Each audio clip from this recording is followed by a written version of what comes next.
This is the Lone Crater YouTube. We hope this video helps. In this video, I will explain how to test a VW Beetle generator. First, let's cover some essential initial checks. Begin by confirming your generator warning light functions correctly.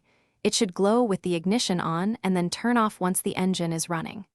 Next, use a multimeter to check your battery's resting voltage. A healthy battery typically reads over 12 volts.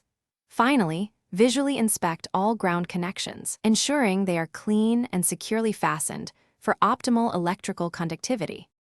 Now, let's move on to testing the voltage regulator, a critical component of your charging system. With the engine running at a fast idle, measure the voltage directly at your battery terminals. A properly functioning regulator should maintain a steady output between 13.8 and 14.5 volts. If your readings fall outside this range, indicating either overcharging or undercharging, your voltage regulator is likely the culprit and may need replacement. Next, we'll directly test the generator's output. First, carefully disconnect both the D+ and DF wires from the generator, making sure the D+ wire cannot accidentally ground.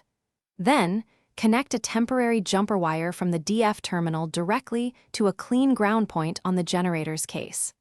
Start the engine and rev it to approximately 3,000 revolutions per minute. At this speed, the D+ terminal should produce a minimum of 35 volts, indicating a healthy generator.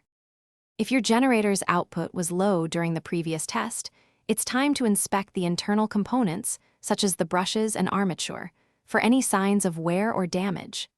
If the generator itself tests good, but you're still experiencing charging problems, then replacing the voltage regulator is the next logical step.